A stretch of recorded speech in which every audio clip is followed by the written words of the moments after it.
Well,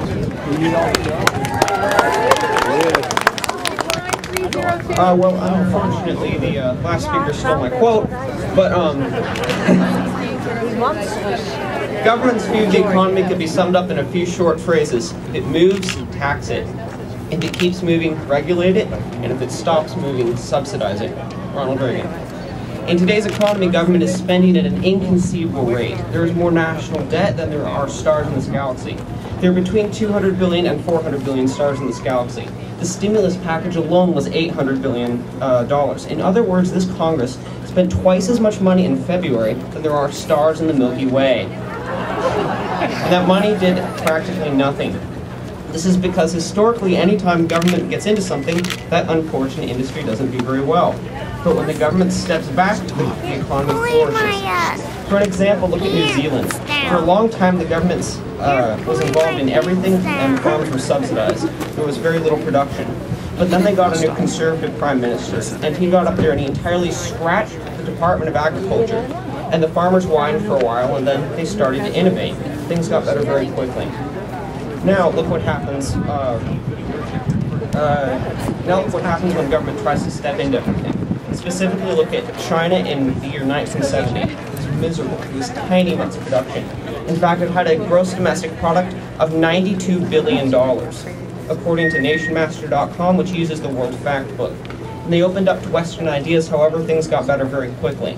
Now China is a superpower with a 2008 estimate of $7.8 trillion, in part because they let capitalism come in. Now let's get back to our own economy.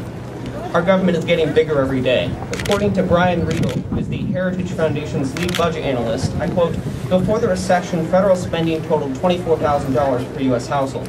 This Congress would hike it to $32,000 per household by 2019, an inflation-adjusted $8,000 per household expansion of government. Even the steep tax increases planned for all taxpayers would not finance all of this spending. The president's budget would add trillions of dollars in new debt. Our government is big and getting bigger, and there is no end in sight. It's just purely ridiculous. This nation at the current rate is going to get further and further into debt." Now think about that statistic about government taking $32,000 per household. The average household salary in the U.S. as of 2007 was about $50,000, according to the U.S. Census.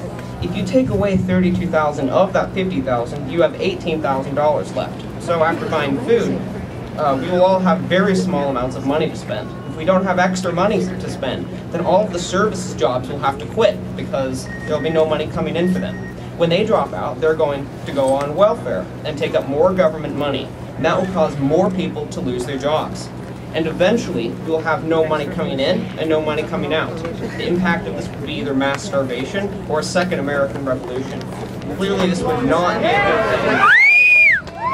This would not be a good thing. That is why we are having this Tea Party. We need to raise awareness. Finally, I would just like to leave you with a quote by Thomas Jefferson. "A government big enough to give you everything you want is strong enough to take everything you have."